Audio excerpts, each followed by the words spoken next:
little different on the show. Basically, Diana pulled a BuzzFeed article for me that she thought that I would enjoy reading. And so I'm just going to read it here with you all. I have no script. I have no notes. I don't really know what I'm going to be saying quite yet, but we're about to find out together. Like an improv conversation.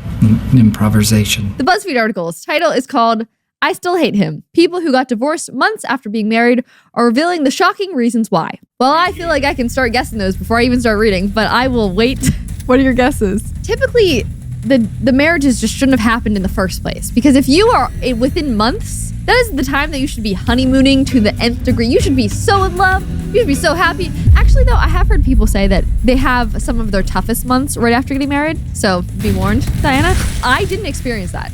But I also really knew the man I was getting married for years. So I wasn't like, oh, you do that weird thing. I knew all the weird things he did. But it was the living together that felt weird. But even by that point, there was no quirks that I was learning about, which was good, I guess. What are the reasons when people get married or divorced too soon? Well, I guess we'll find out. I guess that's what this whole video is about. All right, let's see. We recently asked people, so they asked the BuzzFeed community who got divorced in the first year of marriage to reveal their stories. And they revealed the heartbreaking, I don't mean to be laughing, some of this will probably be very sad, and shocking things that led to the ending of their marriage. Here's what they had to say. First one, anonymous 34-year-old from California, read his diary, and he wrote that he married me because I owned a house, made a good living, and he needed someone to take care of his 4-year-old son. It was immediately over. I still hate him. Oh my gosh. My gut would be like, oh, don't read someone's diary. Like, that's their private space. I'm glad you did, but I wish you would have done so sooner, actually. That's unfortunate. That's his personal diary. Those are an instance in time of what he thought. Those things develop over time. That might have been an initial reason. But like how recent? Like I need to know more details. Was this written within months of you guys getting together or months of you getting married? But no, I guess he said that he married her because of that. So that would have been soon. That wouldn't have been like, I'm dating her because she owns a house. They're now married. You used me for land development. That's the journal entry on his wedding day. Yeah.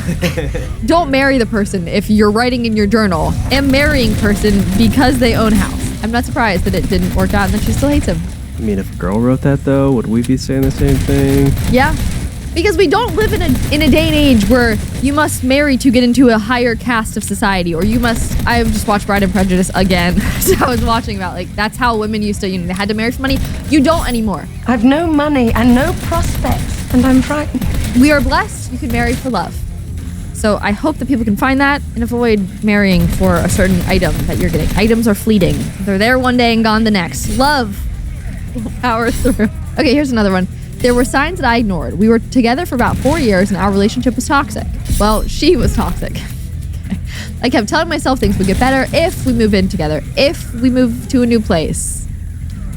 Classic. If we find new friends, if I propose, if we get married. And during a fight, I threw the ring across the room. Several months later, our son was born, and I realized he shouldn't grow up in a household where his folks were at each other's throats, so I left. The divorce took forever because she lied about everything. That seems like he's happily remarried with a loving spouse, but this is just, again, dating advice here. If you think that your problems will be solved by getting married, they will not be. In fact, they will probably become 10 times worse very quickly. When I was in the dating game, people told me that a marriage is sort of like a pressure cooker.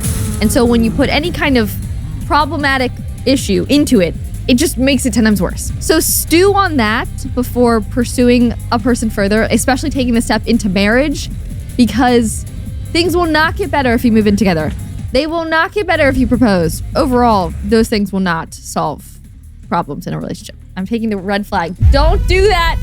Don't do it. You'll regret it. My thing about this comment, though, is like, she was toxic in our relationship, but he threw the ring across the room. You know, that's not exactly Mr. Peaceful. It just seems toxic as a whole. Exactly. Chucking the ring, just put it on Facebook Marketplace. You know, whenever I'm having a bad day and then I see a ring on Facebook Marketplace. Jeez. My day. Yeah, please finish that sentence. No, but it's always a guy being like, someone else can have it. Like, I always just feel so. The descriptions, too, that are always like corresponding with those. Tough. Gandalf, the ring cannot stay here. Today, since it's a fun episode, my mom will be joining us soon. Well, sorry, I teased that up too much. She'll be sitting over there. You guys won't see her.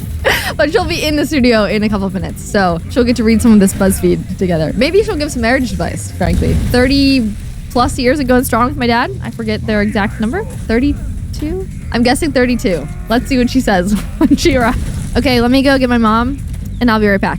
Okay, BRB. Okay, everyone. Well, now my mom's here. So, hi, Mom. Hey. Proof she is in fact here, even though you can't see her, you can hear her. Okay, so where were we? We're at number 5. Number 5. His personal coach pushed him to make the decision to propose or move on after we had been living together for 10 years. After he proposed, I thought, I can't do this, but I said yes anyway.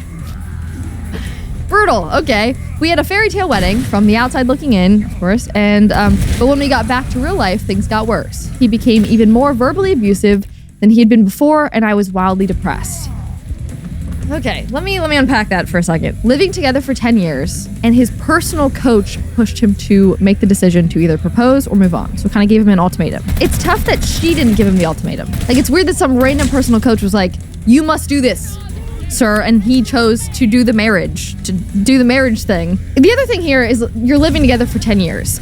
I would argue that perhaps that is not a good idea, especially if you want to get married. A long duration of time, you should know by then whether or not you want to marry the person. And if you don't, if you have the thought as he's proposing, I can't do this, don't do it.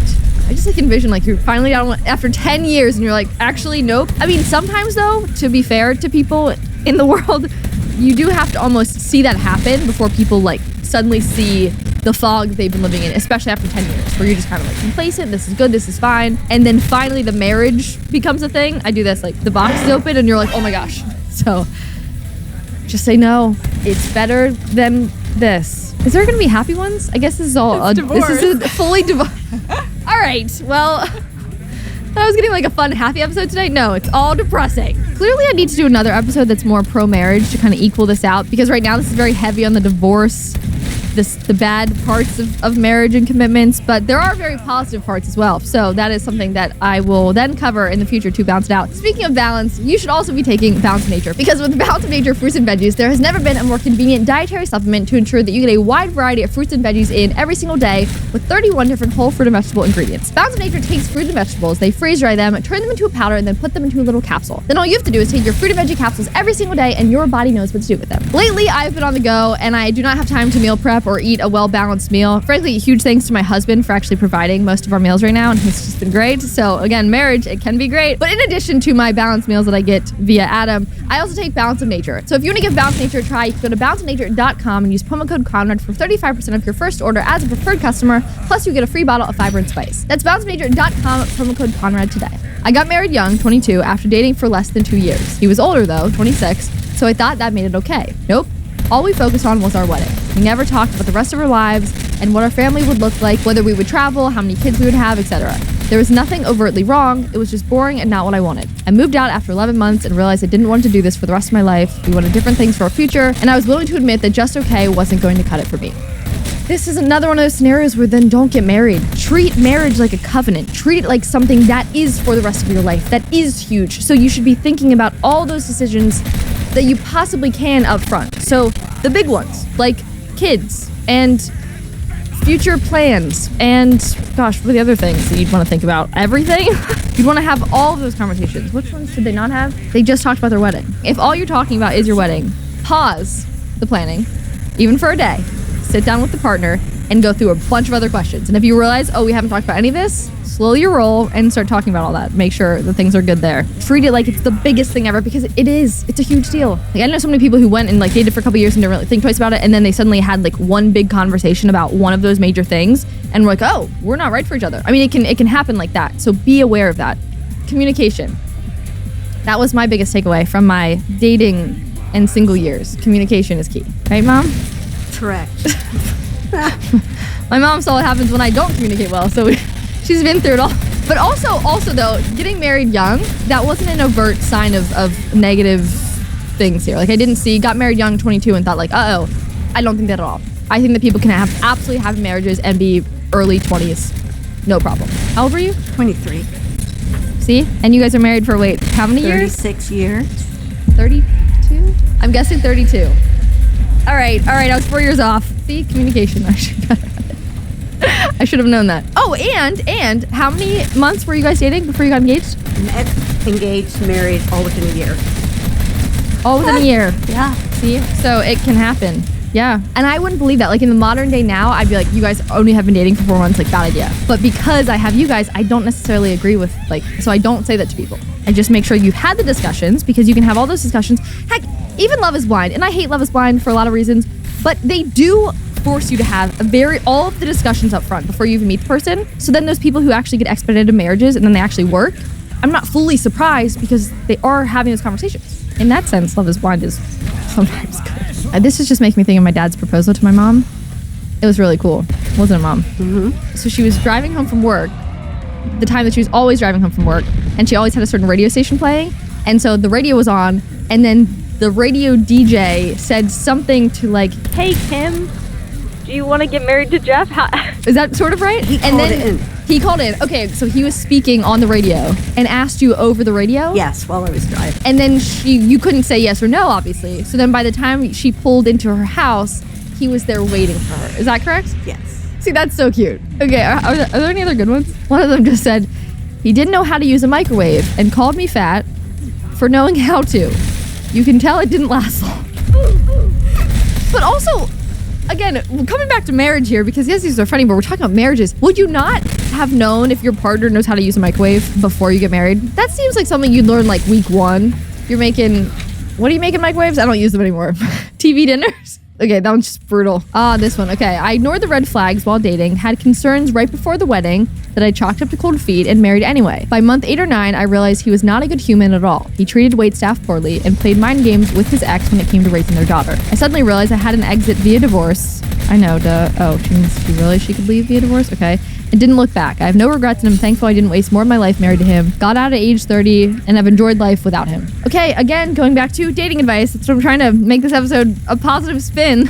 If you are feeling cold feet, if you are ignoring red flags, specifically treating waitstaff poorly, I feel like is a great indicator. I feel like we've seen that a lot on TikTok about girls being like, I realize he maybe is acting like a nice guy, but he's not a good man. That's the thing to look for, a good man. Someone who treats other people, not just you, well. Because if you're the only person in his life that he is treating well, that is a massive red flag. Walk away. Leave. How does he treat his mom? How does he treat his sister? Aunts. Look at that. As a woman, that's your frame of reference. So find those things and track that before you commit to marrying someone. He told me on our honeymoon night that this marriage was a mistake. Oh my gosh. At least, let her enjoy the vacation on honeymoon night. Jail. Right away. I would love to know the context surrounding that discussion. You know what I mean? Like, had they been fighting? Was it one night after, a great dinner? They're like, you know what? This was a mistake. Who is this article for? You know, that's a great point. Why was this article even written? Inspiration to get divorced. Right. What's the point? Is it, just normalizing, hey, guys, if you feel any of these things, that means divorce is imminent. Yeah. None of this is talking about therapy or discussions. It's not feeding into any of these larger problems, which is why I'm trying to make some kind of takeaway here of something else that can be taken from this article, because it just seems like these are the reasons. Oh well. And finally, the last one. Let's read it together. We've been arguing for months about everything and anything. The way we chewed food, the shows we watch, etc. Looking back, neither of us was emotionally ready for the type of commitment. Every conversation ended in tears and a screaming match. We got married in May, thinking it would fix both of our wandering eyes, but it didn't help. I even cried during the wedding and hesitated to sign the license. Fast forward a few months, and she tells me that she wants a separation because she needs time to think about how she feels about me. Oh my gosh. Man, the gut doesn't lie. You know, the gut, wait, call it whatever you want. I think it's, well, for me, I feel like it's the Holy Spirit kind of nudging you or leading you in a certain way. But for people who just trust in their gut, still trust it. It doesn't seem to prove people wrong most often than not. And so, my gosh, if you are hesitating to sign the marriage license on your wedding day, I guess it wouldn't technically be official till you sign. So even if you said yes at the altar, that's just kind of the look and not the legal. So don't do it. Treat it like you are signing something for the rest of your life, because that's technically what you are doing. Oh my gosh. Also, why